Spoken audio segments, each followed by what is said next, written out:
Portal Pfizer, una web exclusiva para médicos. Bueno, buenas tardes a todos, un placer estar aquí. Antes de empezar les voy a decir que pueden pasar por el stand de Pfizer para inscribirse en el portal Pfizer y más allá de eso, aparte, para reclamar los puntos que tendrían por el tema del AMA. O sea que el que quiera reclamar los puntos AMA puede ir a Pfizer al stand y allí hacer el reclamo de esto y aparte anotarte en el portal, que el portal realmente es muy bueno, créanme que es realmente bueno.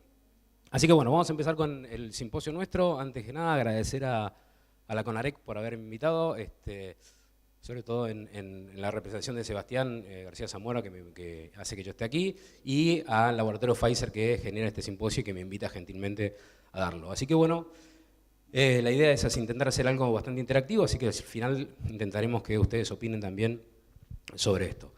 Esto, como está planteado aquí, era una controversia, el tratamiento anticoagulante en la práctica clínica. Ya verán que tuvimos algún pequeño inconveniente con el tema de controversia, así que vamos a arrancar ya con la presentación. Era una controversia con lo cual estaba planteado que esto iba en la pelea del siglo, y la pelea del siglo, mis amigos, en la década del 70 fue la de Muhammad Ali contra George Foreman. Más recientemente, en la década del 80, Mano de Piedra Durán contra Ray Sugar Leonard fueron la representación de la pelea del siglo, y llegando aquí a la altura de nuestra presentación el día de la fecha, hemos cambiado, ya estamos hablando de artes marciales mixtas, participa la UFC, que es la Unión de Famosos de Cardiología, y la pelea del siglo estaba planteada entre el doctor Mershon y el doctor Rena. El doctor Rena arrugó cuando vio el tamaño del doctor Franco, que ustedes ya lo van a ver, metió miedo, no vino, con lo cual aquella controversia que iba a ser la pelea del siglo, chicos, se cayó. Hubo que buscar un pesado de la cardiología, alguien que pudiera enfrentarse al doctor Franco, y buscaron por ODI más Index al gordo presente, que soy yo. Así que voy a hacerme cargo de esta pelea y debate, y voy a pelear yo contra el doctor Franco. Claramente, como tengo doble rol, porque yo era el coordinador y ahora soy el coordinador y peleador, voy a tener que tomar los dos roles. Así que, sin más pausas, quiero empezar con esto y les voy a presentar. Por favor, doctor. Fighting in the blue corner. Años de éxitos indiscutibles. Fue la alegría de los hematólogos, ya lo perdieron. En ensayos prospectivos randomizados incluyó 2.900 pacientes contra placebo. Viene dando pelea desde 1990. Defiende su título desde Córdoba. Franco, vitamina K, Mershon. Aplauso para el contrincante. Ahora vengo yo. Fighting in the red corner. Yo. Disminuyó el sangrado cerebral, la pesadilla de los hematólogos. En ensayos prospectivos randomizados incluyó 71.683 pacientes contra placebo. Comenzó a dar pelea desde 2009. Desafía el título desde Buenos Aires. Big, directo al factor 10J. Bueno, mis amigos, sin más, empieza el doctor Mershon con la presentación. Les voy a entregar, el candidato es claramente el de Colorado, chicos. Voten por eso. Bueno, antes que nada, buenas tardes. Muchas gracias a CONAREC por la invitación, también a Pfizer. Bueno, así como el doctor Herrera Paz ya comentó, esto iba a ser una controversia. La realidad es que termina siendo una pelea que ya saben quién va a ser el perdedor. Yo soy Franco, vengo de Córdoba y bueno, tengo que hablar de lo que es la rama a favor de antagonista vitamina K. En este caso es importante hablar un poco de la patología por la cual uno va a anticoagular al paciente, que en este caso es la fibrilación auricular. Vale la pena revisar algunos conceptos de lo que es la fibrilación auricular. Ya sabemos que es la arritmia más frecuente que hay en el mundo. Ya todos saben la característica de la arritmia electrocardiográfica, ¿no? Es una activación auricular descoordinada que produce cierto deterioro hemodinámico.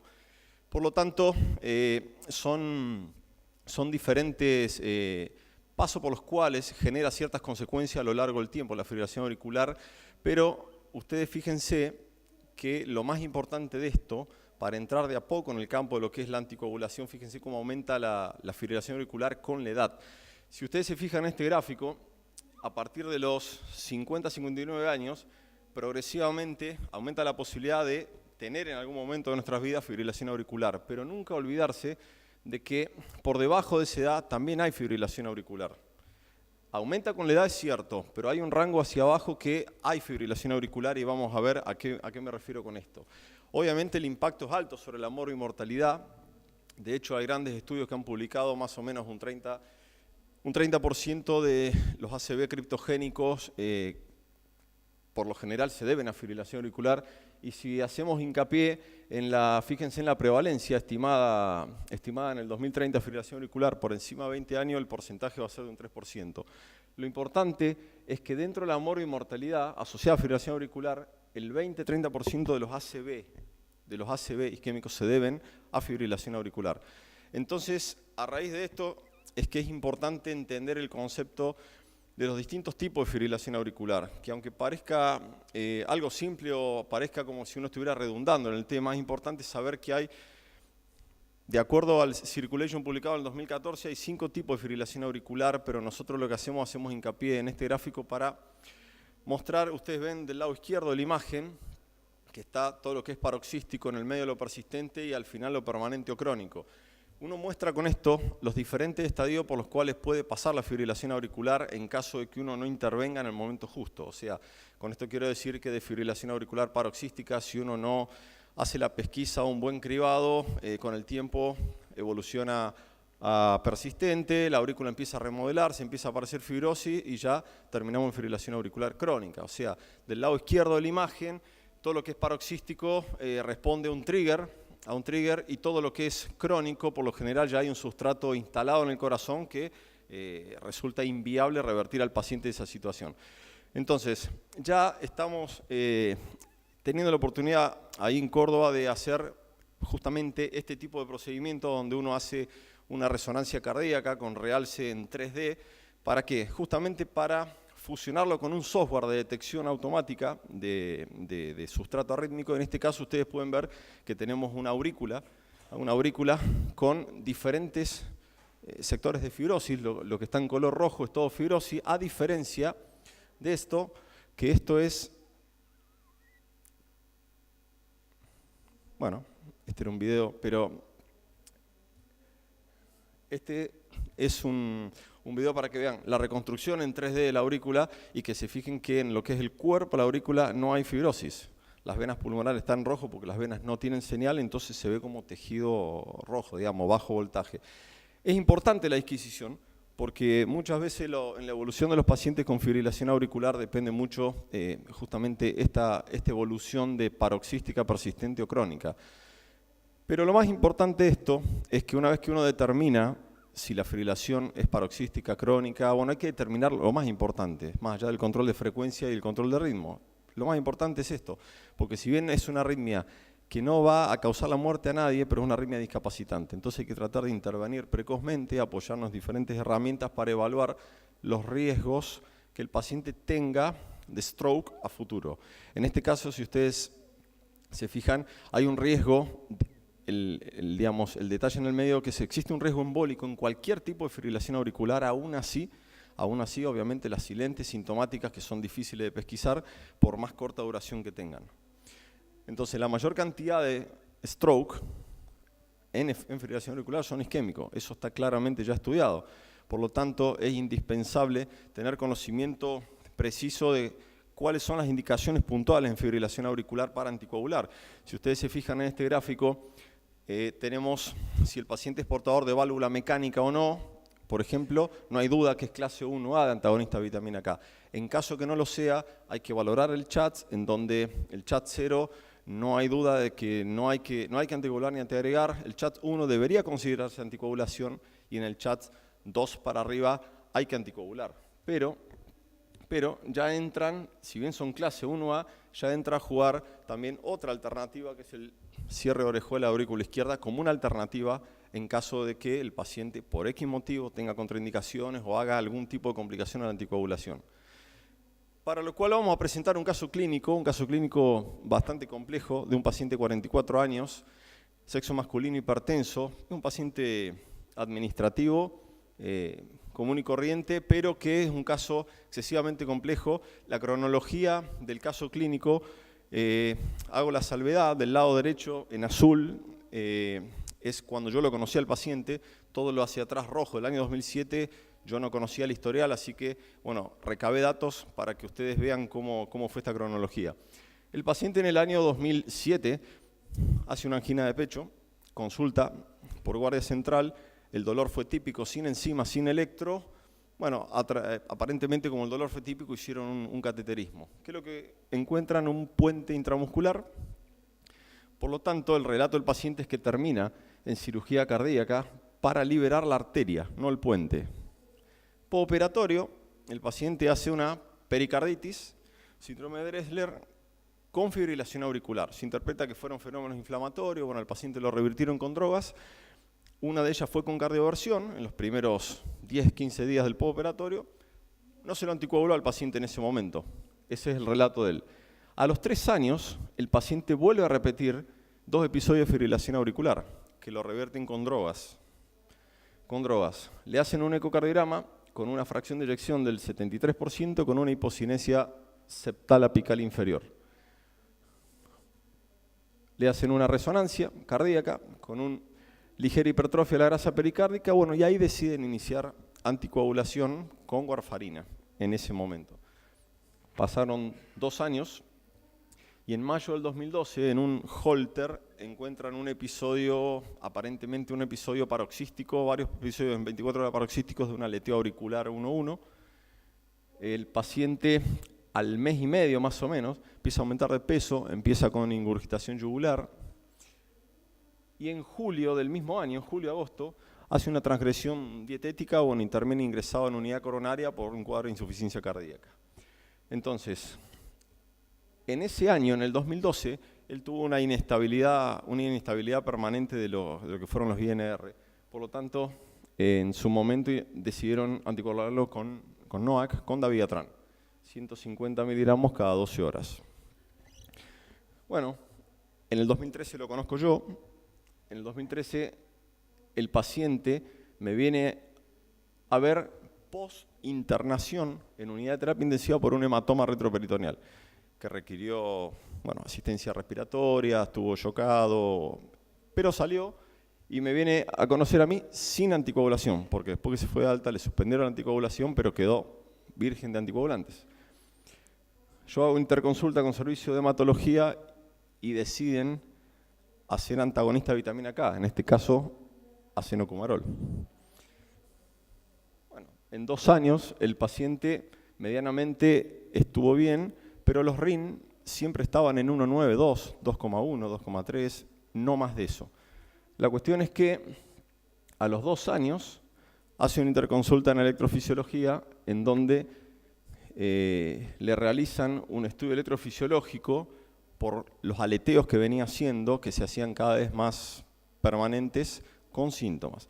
Hicieron un estudio en donde se vio que el aleteo es un aleteo auricular derecho más una fibrilación auricular, que aparentemente lo que parecía era que el aleteo auricular derecho llevaba a fibrilación auricular. Por lo tanto, al mes, 2 meses, realizan una ablación de flúter auricular derecho.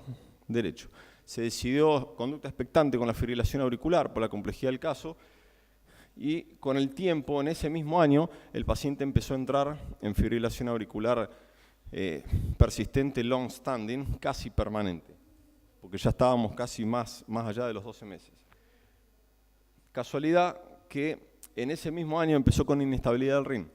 El paciente consumía medicamentos que interaccionaban con Sintrom, paciente que de pronto cambió la alimentación. Por lo tanto, ahí nosotros decidimos iniciar el tratamiento con apixaban 5 miligramos cada 12 horas. El paciente anduvo bien, ningún problema durante 2 años, hasta que el año pasado se interna en unidad coronaria por un cuadro de insuficiencia cardíaca más arritmia ventricular. Cuando lo empezamos a estudiar, empezó a caer la fracción de eyección, la cinecoronariografía no tenía absolutamente nada, y en el ecocardiograma se hace un diagnóstico de miocardiopatía hipertrófica. Cuando yo lo conocí al paciente, en el 2013, tenía signos indirectos de hipertrofia, no llamaba nada la atención, no soplaba, no tenía nada en el examen físico. Pero claro, ¿qué es lo que sucedió? En el slide que sigue les voy a comentar que tiene un antecedente fuerte familiar, padre con miohipertrófica con fibrilación auricular y 2 hermanos con miocardiopatía hipertrófica. Entonces, se decidió hacer una resonancia para confirmar el diagnóstico, para descartar la presencia o no de fibrosis, porque el ecocardiograma había caído mucho la fracción de eyección, y sí se confirma que tiene una miocardiopatía hipertrófica con presencia de realce tardío gadolinio con fibrosis. Entonces, lo que se hace es lo siguiente: como hacía episodios de FA de difícil control con los medicamentos y tenía un gradiente que con Valsalva era alto, lo que se decidió fue tratamiento médico con atenolol.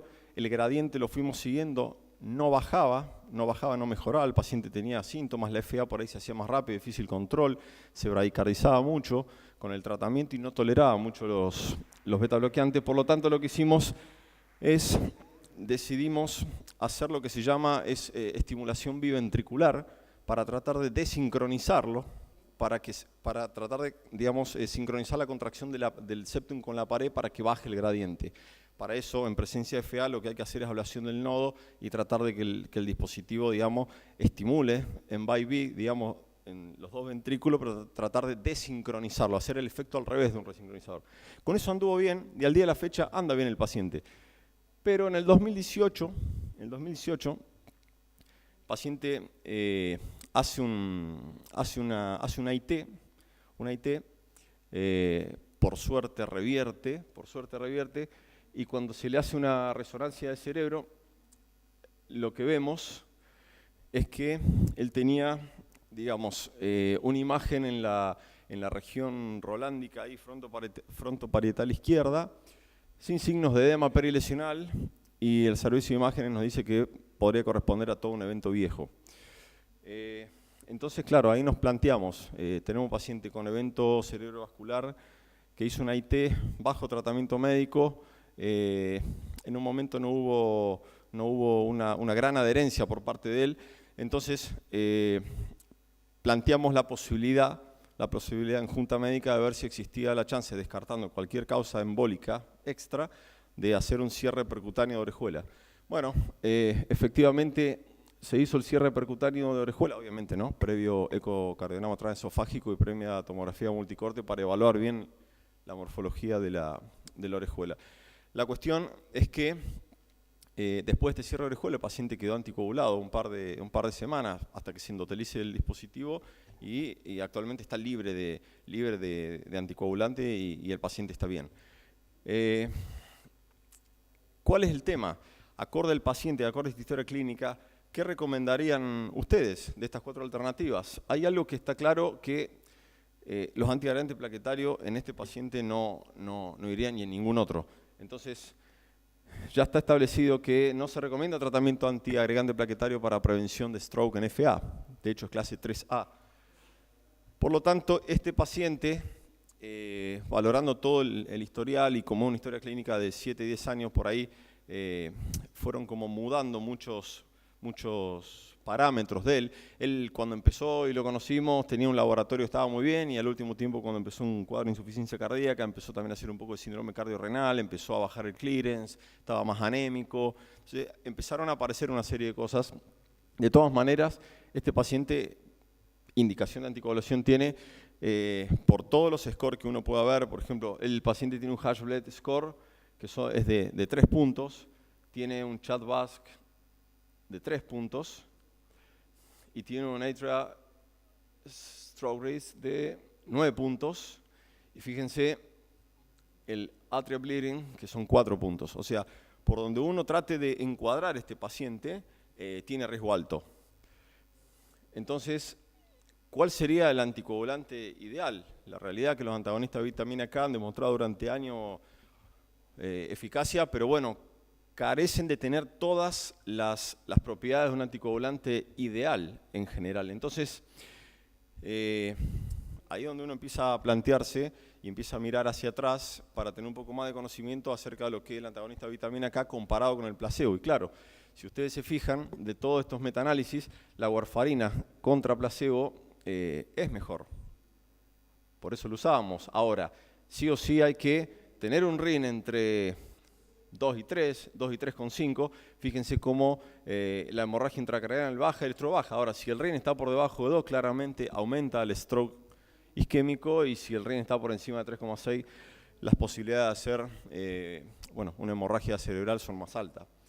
entonces, uno lo que piensa dice, bueno, repasemos un poco los metaanálisis en ictus isquémicos y embolia sistémica. Y claro, y si ustedes se fijan ahí, la warfarina comparada contra el placebo o comparada contra warfarina a dosis baja, siempre mejor, pero aparece en el 2010, posterior a la publicación del Relay, aparece, claro, comparando warfarina con dabigatran, ya el odds ratio ya es de 1,5. Para. ¿Vos me estás diciendo que los NOACs o DOACs son mejores que la warfarina? Aparentemente con esta publicación la warfarina era muy buena, pero con lo último, con este odds ratio yo ya empiezo a dudar. O sea, yo ya empiezo a dudar porque claramente con un odds ratio de 1,5 quiere decir que es 1,5 mejor que la warfarina. Entonces, bueno, el tema es que, claro, yo no sé si este score lo conocen, pero es un score muy interesante porque lo que permite es aproximar o orientar a ver cuál es el mejor anticoagulante para el paciente. En este caso, nosotros aplicando el SAMe-TTR en este paciente, tenemos que el paciente, el score lo que nos aproxima dice que el paciente va a alcanzar menos probablemente el TTR que nos haría falta para él. Entonces sugieren suspensión de antagonista de vitamina K y plantear la opción de un NOAC. Entonces, claro, en el caso de los antagonistas de vitamina K, es cierto que, bueno, si comparamos el tratamiento de antagonista de vitamina K en paciente no anticoagulado, demostró que reduce el riesgo de ictus y de mortalidad. Ahora, el tema es que hay que monitorizarlo, y ese es el gran problema. Si ustedes se fijan que el nivel de TTR más o menos el 60%, para stroke isquémico y stroke hemorrágico, ustedes fíjense que más o menos la warfarina de Synthron ahí estaban más o menos ahí en 55-60. El problema es mantener el RIN dentro de los niveles que hace falta. Muchas veces tenemos INR de 1,8, 1,7 y por ahí hematología, ¿no? Va reestructurando la dosis y cuando viene de vuelta el INR sigue en 1,8 y en realidad el paciente sigue en riesgo de hacer un stroke. Ese es el tema que por ahí es la discusión por ahí. No con todos, pero por ahí con algunos hematólogos, que es importante que entre en lo más rápido posible en rango porque el riesgo de stroke con presencia de FA y un RIN menos de 2 es alto igual. Pero claro, como ya empecé a dudar, ahora empiezo a revisar los metaanálisis entre lo que yo estoy usando y lo que podría usar, que podría llegar a ser mejor. Y sí, claramente, cuando uno compara el antagonista de vitamina, en este caso warfarina, con los NOAC, claro, los NOAC redujeron los ictus y embolias sistémicas, claramente, también el sangrado mayor, y fíjense cómo reducen también la mortalidad, o sea que ya realmente el panqueque me hizo dudar. Por lo tanto, empiezo a pensar que cuando uno tiene que iniciar anticoagulación oral en un paciente con fibrilación auricular, probablemente una opción viable sería, y es clase 1A, sería un NOAC por sobre un antagonista de vitamina K. En el caso, vuelvo a repetir, en el caso de este paciente, como han pasado 9 años en el medio de historia clínica, por ahí es complicado porque cuando empezó hace 9 años, en el 2007, y hizo fibrilación auricular, todavía el Relay no estaba publicado, que fue lo primero, por eso se usó, entiendo que por eso se usó warfarina, y bueno, a medida que fue pasando el tiempo, el paciente fue empeorando el laboratorio, etcétera, y bueno, por eso fue, entiendo, mudando digamos, su anticoagulación.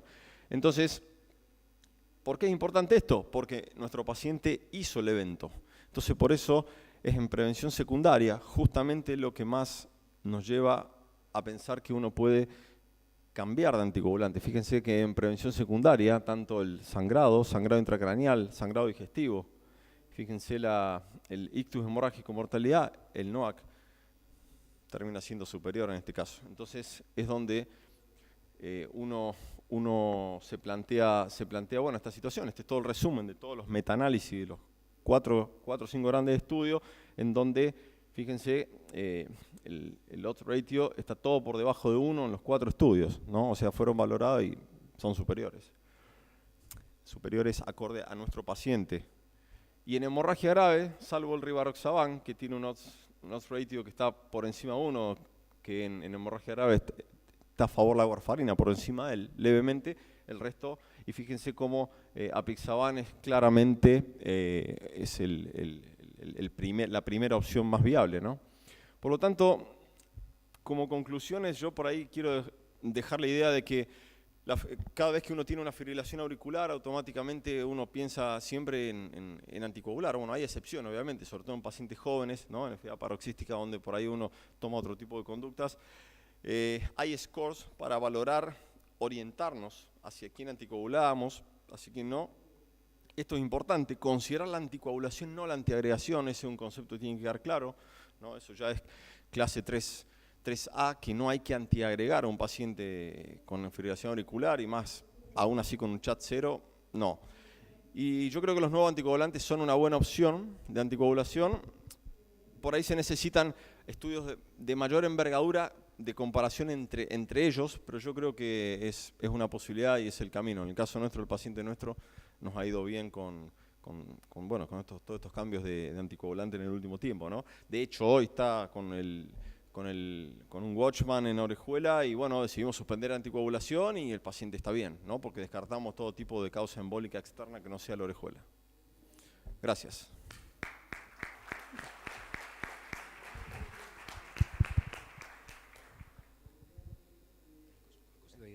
Bueno, fue mucho más fácil de lo que creía. Es fácil ganar cuando casi te abandonan en la pelea. Así que bueno, mis amigos, voy a intentar yo rápidamente hacer la presentación nuestra. Vamos a intentar ahora, después del rendimiento incondicional de mi compañero, hacer un nuevo caso clínico y volver a intentar ver si entre todos podemos ponernos de acuerdo en qué paciente anticoagular o qué paciente no debería estar anticoagulado. Caso clínico, vamos a hacer un caso clínico simple, paciente de 72 años, femenina, hipertensa, dislipémica y tabaquista, tiene un stent carotido de 2007, esto significa que ya sabemos que es una paciente vascular.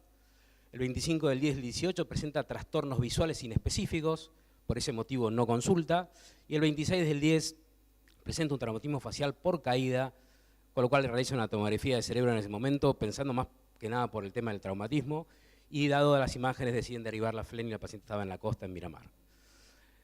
Podría haber puesto Mar del Plata, pero puse Miramar. La fecha de ingreso al FLEN fue el 31 del 10 del 18, se interna por un ACV cardioembólico, que la terminología que sería, en vez de criptogénico, hoy por hoy deberíamos usar ESUS como denominación, que sería un ACV que tiene una embolia de fuente desconocida. El ACV abarcaba ambos hemisferios cerebelosos y ya estaba evolucionado con ingreso al FLEN, obviamente por los días transcurridos. Este mismo presenta transformación hemorrágica, en las primeras imágenes de ingreso incluso, y venía tratada con aspirina, bisoprolol, enalapril, clopidogrel y rosuvastatina. No sabemos bien si el clopidogrel no estaba aclarado, lo tomaba previamente, igual de todas maneras, ninguna de las dos opciones pensamos que sería una buena alternativa, como bien planteaba recién el compañero derrotado Merson. El laboratorio de ingreso tenía hemoglobina de 14, una urea de 72, una creatinina de 1.2, el clearance calculado le daba para 52, con lo cual es una paciente que tenía un toque renal, obviamente, un colesterol total de 123, sodio 138 y potasio de 4.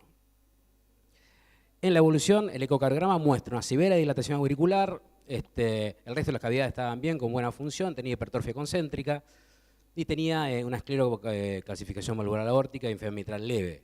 Lo que sí es interesante en la telemetría de este paciente, obviamente este paciente tenemos la gran ventaja, ustedes saben que cuando vos tenés un ESUS, uno de los temas fundamentales es la telemetría o la pesquisa de la FA. Vos estás pensando en un paciente que hizo un accidente cerebrovascular cardioembólico, que no sabes la fuente, obviamente el 30% puede ser FA. En esos pacientes vos tenés el tema de cómo lo monitorizás o cómo lo pesquisás.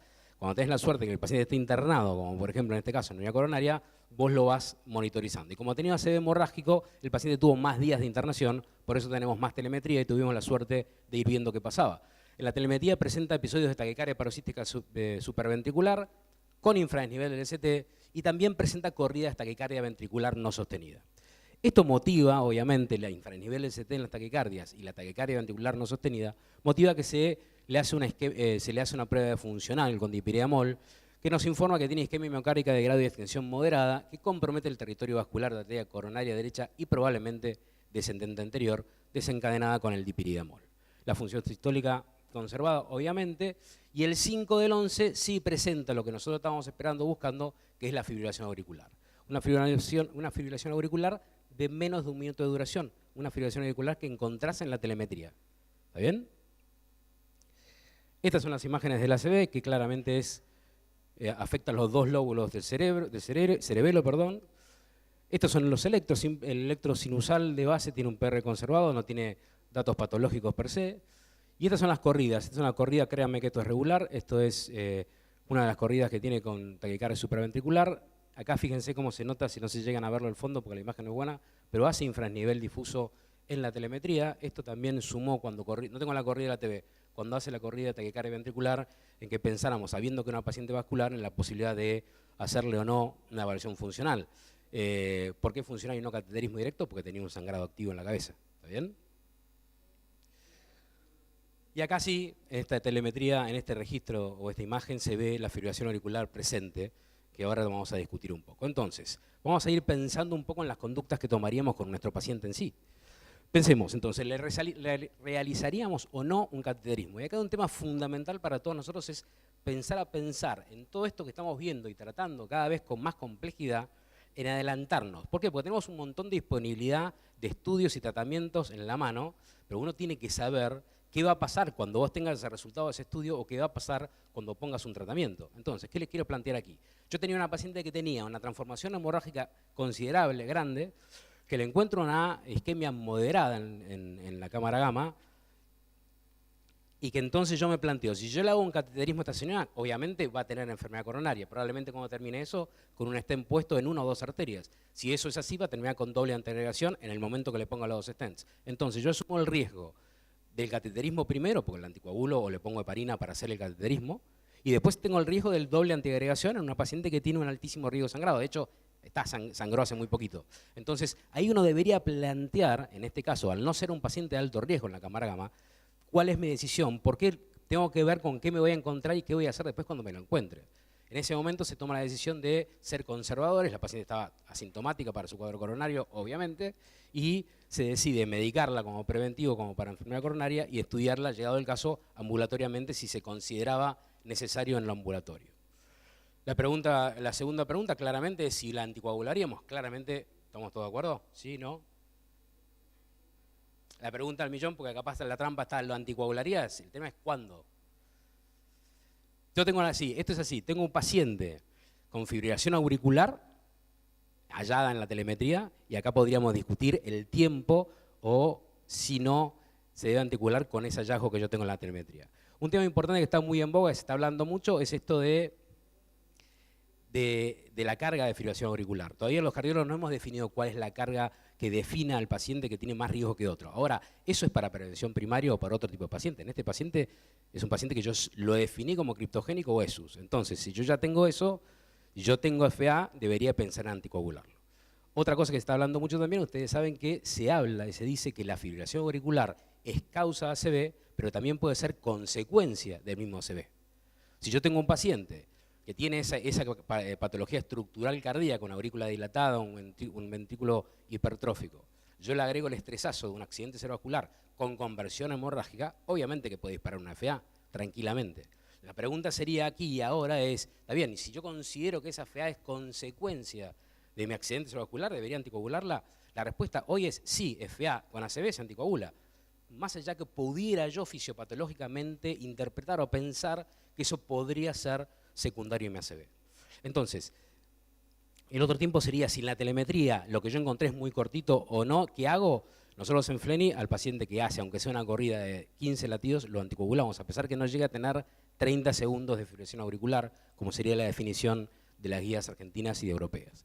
¿Por qué? Porque yo tengo un paciente que tiene un ESUS, para mí el ACV es cardioembólico o claramente cardioembólico y tiene un sangrado y tiene FA, ese paciente para mí tiene una clara indicación de anticoagulación.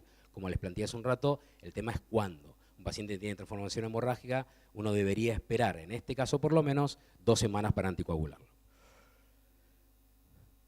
Y ahora les hago una leve presentación para que sepan, fibrilación auricular es causa de ACV, en todos los strokes un 17%, pero a medida que vamos creciendo en edad, la proporción de pacientes que tiene ACV con fibrilación auricular cada vez es mayor. Como también fíjense acá, estos son en azules hipertensiones, son en factores de riesgo para tener un ACV, y fíjense a medida que va aumentando la edad, como la columna roja, que es la fibrilación auricular, se hace cada vez más importante e incluso llega a ser el segundo factor de riesgo en esta población para tener un accidente cerebrovascular. También sabemos, y esto lo sabemos hace mucho tiempo, que el paciente que tiene un accidente cerebrovascular asociado a una FA es más grave, es más incapacitante y se mueren más. Fíjense aquí, esto es en rojo es FA, esto es para discapacidad en presentación clínica, y los ACV con FA tienen más paresia, están más postrados, esto es claramente significativo, y los pacientes que tienen un accidente cerebrovascular con FA tienen mayor mortalidad que los pacientes que tienen un stroke o ACV sin la asociación con FA. Entonces, ¿con qué lo anticoagularíamos? Y un poco acá en la introducción la hizo Franco hace un rato, es decir, yo tengo que pensar con qué anticoagular y te debería pensar cuál es el anticoagulante ideal. Y yo en este momento tengo un anticoagulante ideal y ahora tenemos unos anticoagulantes que se acercan bastante a lo que planteamos durante mucho tiempo como era un anticoagulante ideal. Vengo rapidísimo. Bueno, entonces, en función de repasar esto, ¿con qué anticoagularía? Voy a volver a mencionar el metaanálisis que mencionó Franco, y sabemos que, de acuerdo a este metaanálisis de los anticoagulantes, sabemos que estos son más seguros. ¿Por qué? Porque disminuyeron el sangrado significativamente comparado contra la warfarina. Y lo más importante de esta disminución de sangrado, que esta disminución del sangrado es a expensas de la disminución del sangrado intracerebral, que es el sangrado al que más uno debe tenerle temor. ¿Está bien? Cuando vos anticoagulás y tenemos miedo de que sangre el paciente, el sangrado que va a ser inhabilitante o mortal va a ser el cerebral, y ese es el que uno debe tenerle respeto, pero claramente los nuevos anticoagulantes o los anticoagulantes directos han demostrado que son mucho más seguros que la warfarina en ese contexto. En cuanto a ACV o eventos embólicos sistémicos, también estos anticoagulantes han demostrado una mayor efectividad, fundamentalmente a expensas de la apixaban y el dabigatran, y acá abajo fíjense cómo el apixaban es el que parece ser el más seguro en función de la anticoagulación. Un tema del metaanálisis de los nuevos anticoagulantes y sobre todo de la aparición de los trabajos de los nuevos anticoagulantes o anticoagulantes directos, como dice ahora, es el replanteo de lo que le veníamos haciendo con la fibrilación auricular. Nosotros creíamos que teníamos una herramienta muy segura, que era la warfarina o el senocumarol, y estábamos convencidos que hacíamos las cosas bastante bien.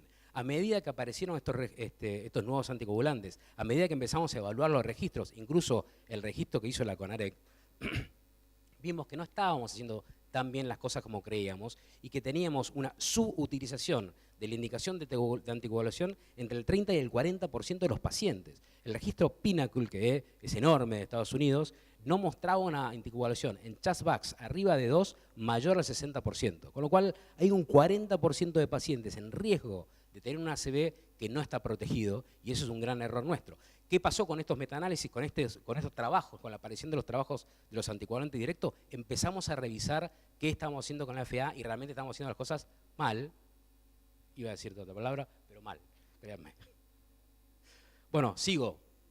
La edad es una limitante en función de la decisión de la anticoagulación. Obviamente todos tenemos este tema de decir, pará, viejito, disfunción renal. No, pará, no la anticoagules, ¿por qué? Porque el riesgo es altísimo de que pase algo. Vamos a ver si esto realmente es cierto. Esto es un subanálisis de Aristóteles que se estudió con apixaban, y acá está muy chiquitito, pero créanme que lo que yo les voy a decir, esto fundamentalmente es un análisis de los puntos de evaluación en función de la edad, y acá cada uno de estos subgrupos que tiene 3 palitos es menos de 65 años, de 65 hasta 75 y mayor a 75.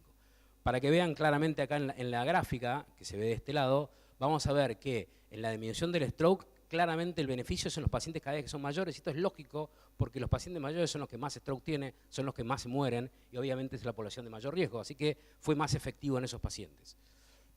En cuanto a la muerte total, también dio a favor fundamentalmente del grupo de 65 a 75, los mayores de 75 se mueren de todas maneras, pareciera. Y en cuanto a los sangrados mayores, sí, esto es lo que queríamos ver. Fíjense que en los dos subgrupos, de 65 a 75 y mayores de 75, la diferencia es claramente significativa, sobre todo a medida que el paciente parece crecer más. Este mismo gráfico se hizo en el metaanálisis de los DOACs y da exactamente el mismo resultado. O sea que si vos conjuntás los trabajos de los 4 anticoagulantes directos que tenemos en la práctica, también el resultado parece ser favorecedor a los pacientes mayores de edad. Esto es para todo, quedó prendido, mirá, para todo sangrado. Y la hemorragia intracerebral, que es lo que yo le dije, que la disminución del sangrado es fundamentalmente a expensas de la disminución del sangrado intracerebral. Fíjense cómo da claramente en los mayores de 65 y 75, en los dos subgrupos, la diferencia es claramente significativa. Entonces pareciera que la edad no debiera ser una limitación, es más, pareciera que la edad es el paciente que más se beneficia con la anticoagulación. Y encima ahora tenemos anticoagulantes que son más seguros que los que teníamos, con lo cual deberíamos empezar a utilizarlos más, no menos que antes. Y el tema de las caídas, siempre que hablamos con el tema de los ancianos, no anticoagulo porque tiene riesgo de caída. Ese es un tema que a discutir un montón, primero porque el riesgo de caída uno debiera evaluar, el paciente que viene así después, no, mirá, este se cae seguro, después de un año se cayó una vez o nunca, y eso obviamente no es riesgo y mucho menos no es una contraindicación de anticoagulación. Este estudio, que no evalúa claramente eso, pero es un estudio muy interesante, publicado en Estados Unidos, es su estudio de Edoxaban, que es el que no está acá en la Argentina. Pero fundamentalmente lo que hacen es la comparación de Edoxaban contra warfarina en pacientes con alto riesgo de caída, utilizan un score, que es un score muy clínico, uno podría utilizarlo en el consultorio, lo que pasa es que tenemos tantos scores que se hace difícil, pero es un score muy clínico que te marca qué paciente tiene alto riesgo o bajo riesgo de caída. De todas maneras, les voy a mostrar que usando en estas dos columnas son estos para el Edoxaban o el DOAC y esto para warfarina, las dos primeras columnas, la seguridad de la utilización del anticoagulante en pacientes con alto riesgo de caída. Fundamentalmente, ¿dónde lo vas a encontrar? En los sangrados intracraneales, fíjense la diferencia en los que estaban en Edoxaban contra warfarina, y en el sangrado que amenaza la muerte. Entonces, si vos pensás que el paciente tiene un alto riesgo de caída y yo tengo una droga que es bastante más segura para disminuir el sangrado, obviamente deberíamos recurrir a esa droga para seguir previniendo la mala evolución de estos pacientes. Entonces, vamos a la otra pregunta del millón que suele uno plantearse. ¿La función renal termina definiendo nuestra decisión? Acá hay dos temas importantes a tratar. Como verán, este es un análisis de subgrupo que muestra similar o mayor reducción de accidentes vasculares o eventos embólicos y fundamentalmente lo analizan en todos los estudios de anticoagulantes directos en función del clearance de creatinina. La gran diferencia fundamentalmente está a favor de la Apixaban y esto tiene una relación directa con el metabolismo de las drogas. La Vigatran, ustedes saben que la Vigatran se elimina casi en su totalidad por función renal, con lo cual, si uno piensa anticoagular un paciente añoso con disfunción renal, es un tema a tener en cuenta. El Apixaban en ese contexto capaz es uno de los que tiene mejor perfil, y en este estudio que se analizó fundamentalmente en función del clearance, sí el Apixaban dio más resultados, sobre todo en los datos del Aristóteles, en disminución de accidentes vasculares o evento embólico, en sangrado o en muerte, en los subgrupos con deterioro de la función renal severo. Ahora, si analizamos qué dicen las guías en función del tratamiento de los pacientes con disfunción renal, y fíjense aquí, esta es la europea, esta es la americana y esta es la canadiense, en homenaje al doctor Baranchuk, cuando tenemos deterioro de la función renal, ya sea leve o moderada, con un clearance mayor a 50, de 30 a 50, de 15 a 30 y menor de 15, las guías europeas dicen anticoagulantes directos para todos los subgrupos, menos para el deterioro severo con debajo de 15 de clearance. La guía americana te da la opción de elegir entre las dos opciones, pero no descarta ninguna de las dos. Y la guía canadiense también plantea para mayor de 50 y de 30 a 50 la utilización de los anticoagulantes directos como primera alternativa y deja de 15 a 30 los inhibidores de vitamina K. Con lo cual, por lo menos las guías hoy también nos avalan a la utilización de estos nuevos anticoagulantes para la toma de decisiones en nuestros pacientes.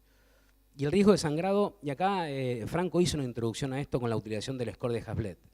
Y acá hay un tema fundamental, el score de Hasbled no tiene que ser una limitante en la decisión de anticoagular o no un paciente. Nosotros tenemos que pensar, y estamos pensando, en que el paciente tiene riesgo de ACV, o sea que mi idea es anticoagularlo.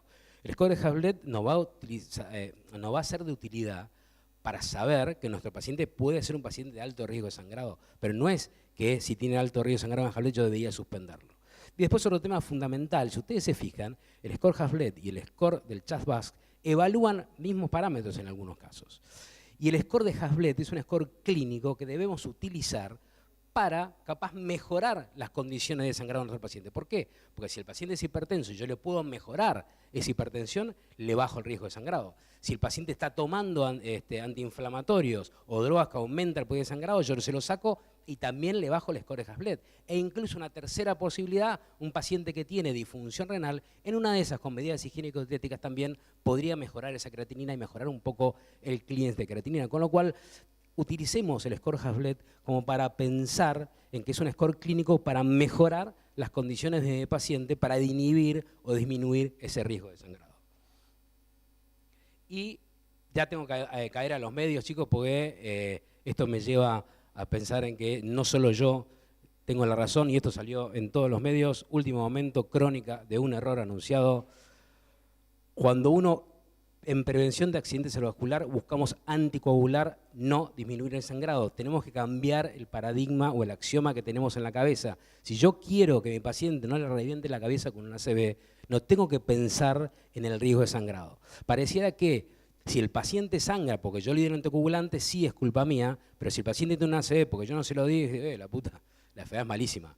Y no es así. Nosotros tenemos que pensar que si el tipo tiene un accidente cerebrovascular o tiene un score alto de CHA2-VASc, como planteaba Franco hace un rato, el paciente tiene una clara indicación de estar anticoagulado. Y si tiene indicación de estar anticoagulado, anticoagulémoslo. No nos preocupemos porque vaya a sangrar. Preocupémonos, porque ese paciente no haga un accidente cerebrovascular cardioembólico asociado a FA, que como mostramos tiene alta mortalidad y muy mal pronóstico. Bueno, volviendo a la Unión Famoso de Cardiología, UFC, como yo ahora me pongo en mi rol de coordinador de la mesa y de referí de la controversia, a la cual el doctor proveniente Mendoza claramente arrugó y no quiso venir, le voy a dar el veredicto final de la pelea. La warfarina, acenocumarol, es la mejor opción cuando no hay otra alternativa o cuando el paciente no puede pagar los DOACs. Los DOACs son más seguros, con menor sangrado, disminuyendo fundamentalmente en el sangrado intracerebral. Esto ténganlo en cuenta, chicos. Los DOACs son más efectivos en la prevención de eventos cardioembólicos y los DOACs deben ser las drogas de primera elección para la anticoagulación de nuestros pacientes. La idea, mis estimados amigos, es, le metimos vértigo a esto, como para llegar a tener algún tipo de intercambio con ustedes. La idea es que podamos intercambiar un par de preguntas, fundamentalmente también hacer un poco de discusión del caso. Franco, si querés, venid para acá. Una pregunta que yo haría, después de que empiecen a hablar ustedes, le voy a hacer a Franco. Y le voy a hacer a Franco, caía de Maduro, lo iba a hacer, así que lo hice. Bueno, preguntas o comentarios del público primero. Comentarios cualquiera, porque pareciera como que la teníamos clarísima con FA y parece que tan clarísima no la tengo. Hoy un tema fundamental también en el tema de sumatoria lo podemos hablar con Franco, con sumatoria de evaluación en el paciente CHA2-VASc bajo sobre todo, pareciera ser el estudio de la aurícula o la auriculología, que es lo que viene. Hoy justamente hablábamos un poco de eso, parece que hay que estudiarla.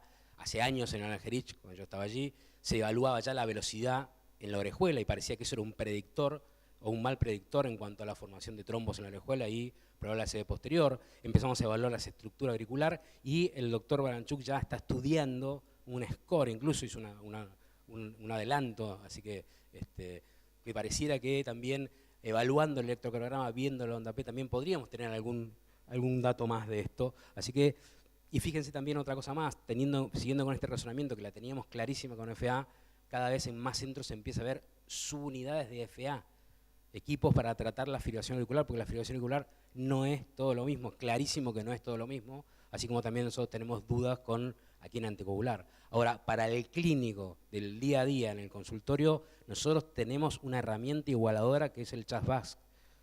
Si vos sabés que a todo lo que están arriba los vas a anticoagular, vamos a dudar mucho menos que antes cuando hacíamos un poco de cosa artesanal y pensar en, bueno, sí, no. Bueno, perdón, preguntas, comentarios. Doctor Franco. No, un comentario o pregunta que les hago a todos. ¿Todos están de acuerdo o estarían de acuerdo con la conducta tomada en el caso clínico del doctor Franco de suspender la anticoagulación después del Watchman o dispositivo de cierre de orejuela? 4 semanas y suspender, dice acá uno. ¿Alguno en desacuerdo con la suspensión de la anticoagulación? ¿Vos qué opinás?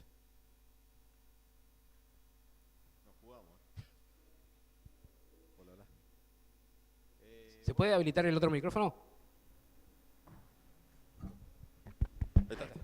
Hola, hola.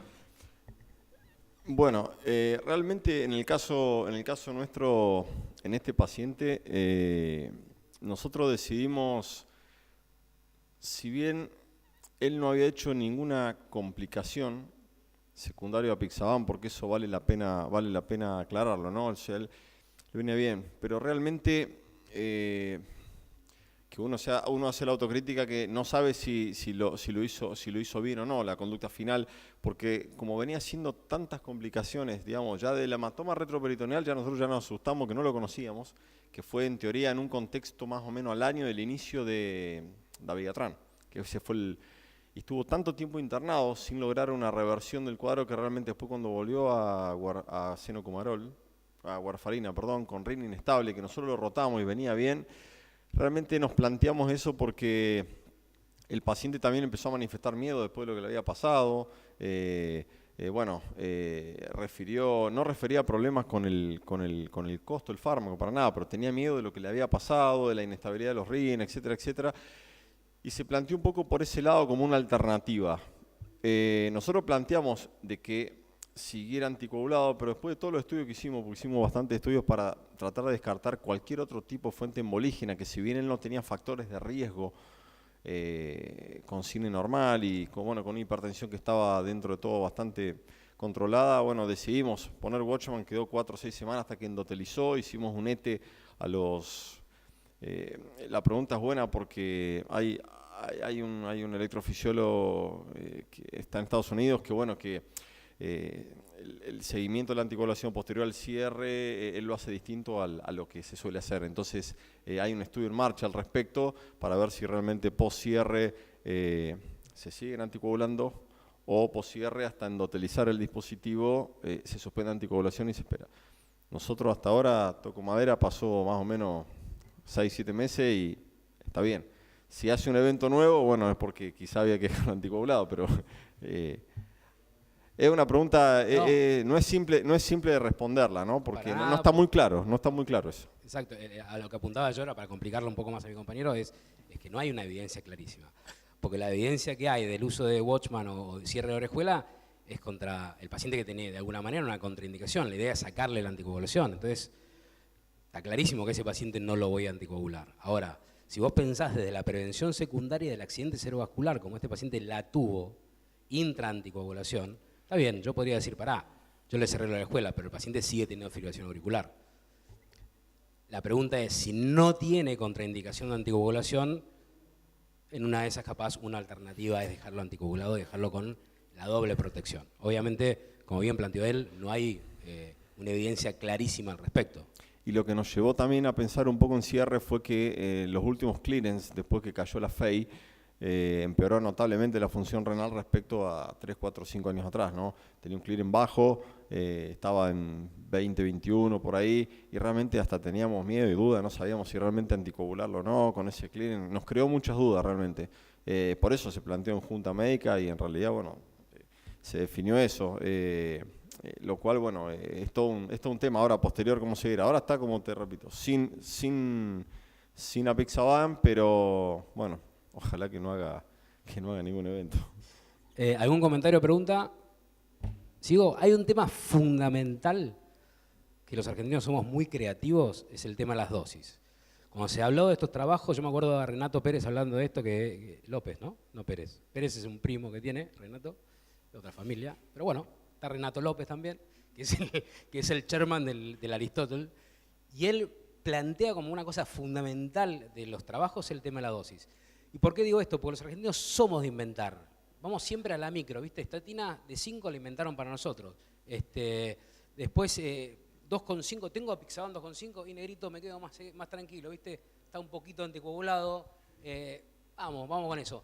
Claramente el paciente no está anticoagulado con 2,5, salvo que tenga indicación para tomar 2,5.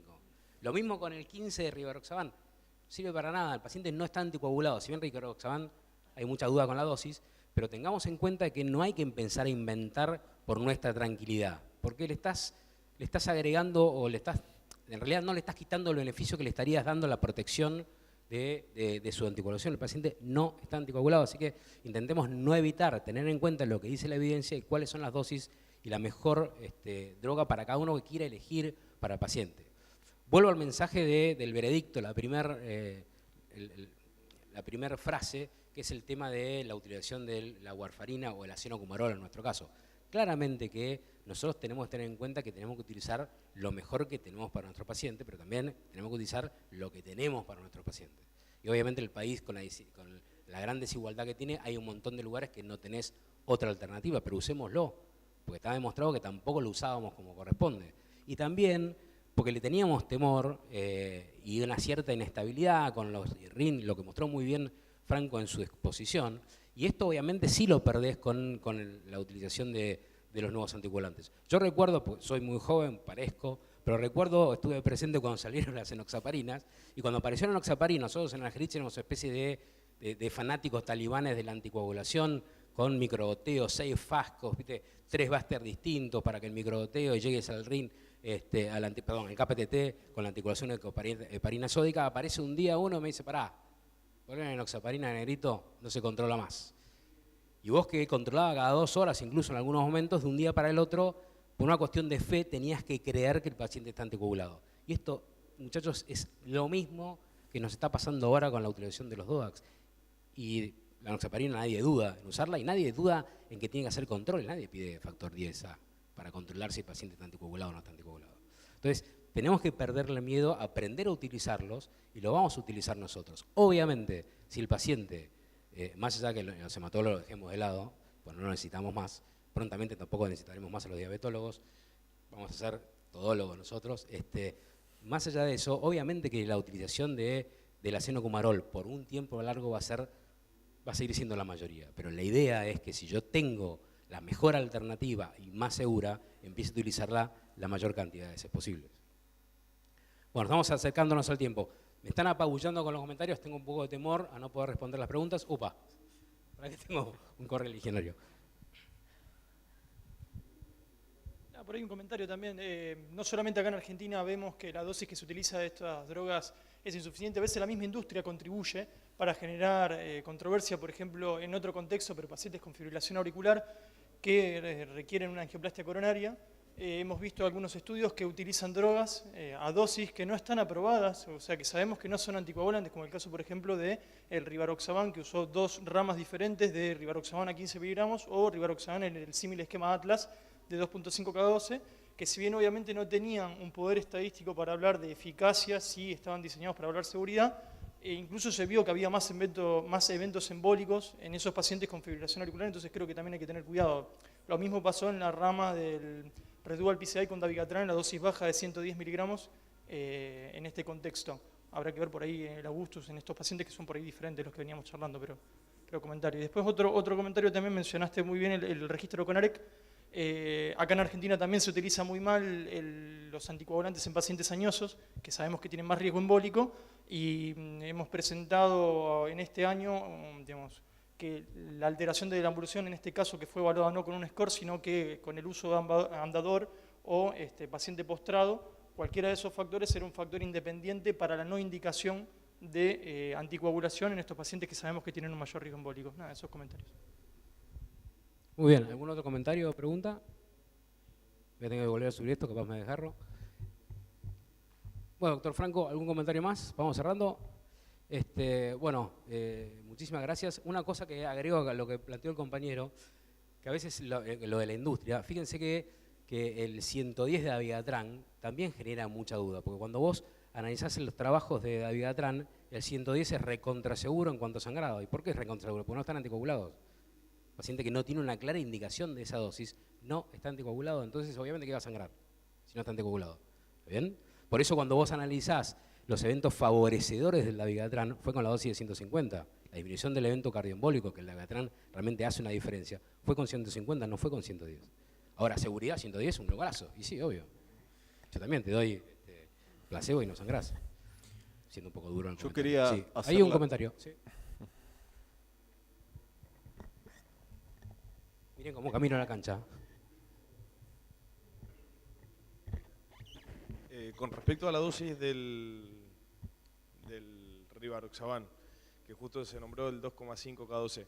El estudio COMPASS, el beneficio más grande lo tuvo justo en infarto de miocardio, en ACV isquémico. Y si fue así bien, fue asociado a aspirina, y 2,5 fue la dosis donde mayor beneficio se vio. Cada 12 asociado a aspirina. Si bien no es la dosis anticoagulante, pero digamos el efecto clínico anticoagulante evidentemente se vio. No así tanto en la rama del rivaroxaban de 5K24.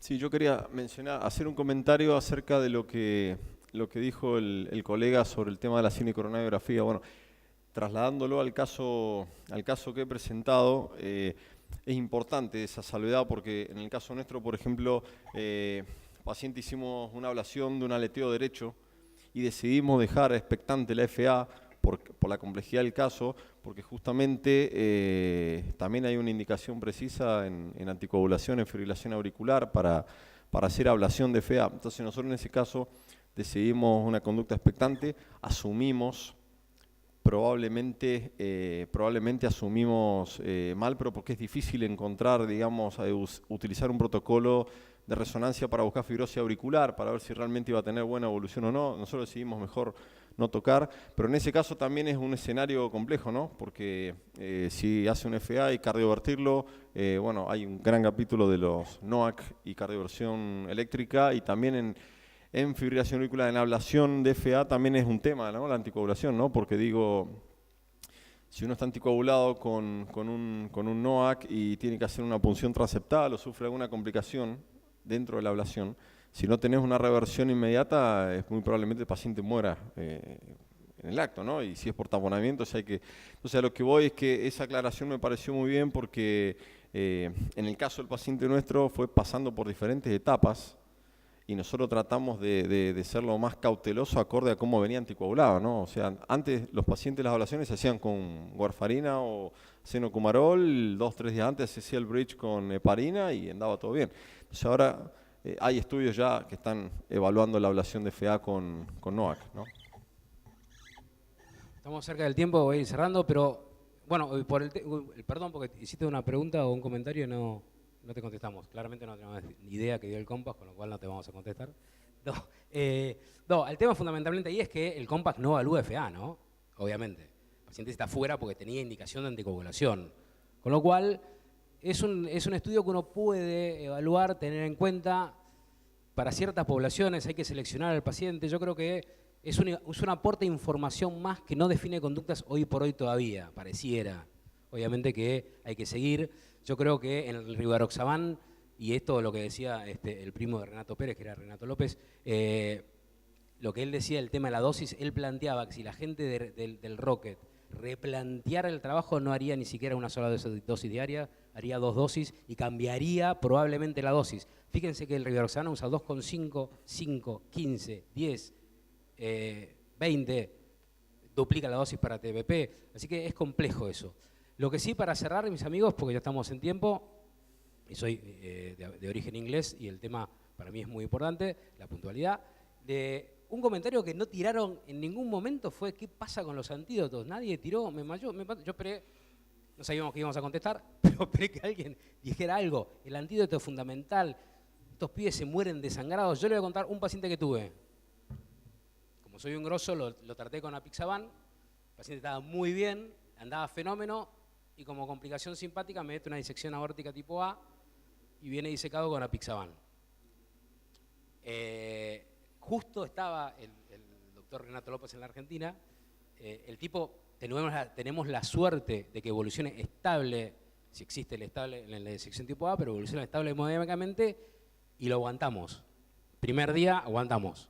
Hablamos con Renato López en ese momento, me dice yo lo aguantaría 48 horas. El hematólogo nuestro dice 48 horas, que digo yo, 48 horas obviamente, y lo llamo, y el cirujano que dice, operalo vos, yo no pienso operar, pero lo operamos en el casi tercer día, el inicio del tercer día, sin ningún problema.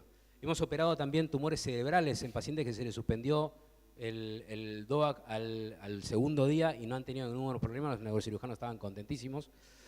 Y cuando uno habla de antídoto de estos nuevos anticoagulantes o anticoagulante directo, el mejor antídoto que existe es el tiempo, claramente. y van a ser muy pocos los pacientes que te apuren tanto que no lo puedas aguantar como para que pase. En ese contexto, la doble dosis pareciera ser más segura, porque el paciente está más rápidamente sin dosis efectivas de anticoagulante, y ahí, en ese contexto, el que pareciera ser más arriesgado, y muchos hematólogos le tienen más miedo, es el dabigatran por el tema del metabolismo renal.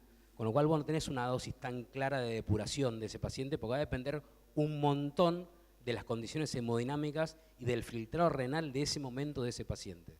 Por eso algunos hematólogos le tienen mucho más temor a decir operá al paciente que está con dabigatran, sobre todo cuando es añoso o tiene una descompensación por el tema del filtrado renal.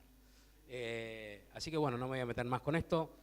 Agradecerles a todos, fundamentalmente a mi compañero que recibió unas piñas tremendas y se dispuso a que lo estropee en el ring. Agradecerles a todos, a Pfizer y a Conarec por invitarnos y muchas gracias por permanecer con nosotros.